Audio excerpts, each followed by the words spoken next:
चलो छोटा सीधे शब्दों में डीएनए, तो वो भी तैयार है बिल्कुल, बाकी सारी चीजें छोड़ के कि भाई बॉडी का सारा मैंने इंतजाम कर दिया, थोड़ा सा फ्रेश होके आप बाथरूम वगैरह करके तो सोते ही है ना। पानी ज्यादा पी के नहीं सोना चाहिए, ये ध्यान रखना चाहिए। सोते समय पानी ज्यादा कभी नहीं लेना चाहिए, वो ठीक नहीं होता। कोई भी चीज खा के एकदम से सोना नहीं चाहिए। इस तरह अब आपका डीएनए रेडी है, उसको क्या करना है, यानी अकेला, तो दूसरे शब्दों में उदाहरण के तौर पे जैसे रॉड लगाते हैं ट्यूबलाइट की, तो रॉड लगी हुई है, ट्यूबलाइट तैयार है, बस करंट आने की देर है। तो पावर हाउस से वो करंट आता है, रेज आती हैं, जो आज तक साइंटिस्ट ना पकड़ पाए और शायद ही पकड़ पाए। बहुत बड़े सेंसर लगा लें, कुछ भी कर रहे हैं, लेकिन वो रेज को महसूस कर लेंगे वो सेंसर, लेकिन ये नहीं कि उसको पकड़ लेंगे वो किस तरह की हैं, ये आज तक नहीं हुआ और शायद ही कभी हो।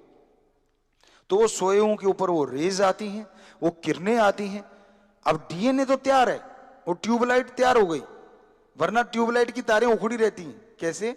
हजम करने में, ये करने में, वो करने में। ज्यादा अड़ंगा खा के आप सोए हो तो ताजा ताजा, तो सामान आपका फैट बढ़ाने में वो अपने आप ही बढ़ता चला जाता है। डीएनए तो बेचारा उधर लगा, किधर संभालूं, कौन सा सामान किधर जाना चाहिए, इधर जाना चाहिए, इधर जाने, फालतू बड़ा किधर भेजूं, तो सारा काम चलता रहा। माइंड मिलके उसके साथ ये चीजें करता है। लेकिन जब उधर से फ्री हो गए और फारग हो गए और फिर सोए आप, अब डीएनए फ्री है, माइंड भी फ्री है, क्योंकि सोते ही फिर भगवान की वो रेज आनी शुरू होती हैं और सुबह तक आप कहते हैं यार बड़ा मजा आ गया, नींद लेके फ्रेश लग रहा है, चाहे आप राम का नाम लेने वाले हैं या नहीं है। वो क्यों हो गया? क्योंकि सब कुछ फ्री था और बॉडी को जल्दी से उसने रिपेयर कर दिया और आप तरोताजा हो गए।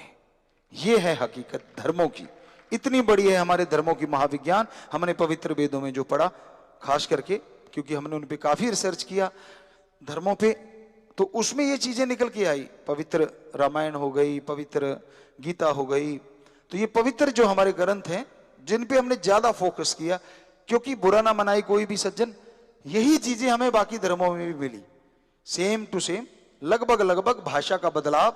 तो हमें लगा क्यों ना फिर वो चीज ली जाए कि जिसमें शुरुआत में ये चीजें बताई गई, और उसमें भी वो शुरुआत आज आपको पवित्र वेद जगह जगहों पे मिल जाएंगे। पवित्र रामायण कि कोई किसी की रामायण एक मैंने लिख दी, एक तूने लिख दी, एक उसने लिख दी, मेरे वाली में कुछ और है, उसमें कुछ और है, उसमें कुछ और है। बुरा ना मनाना कोई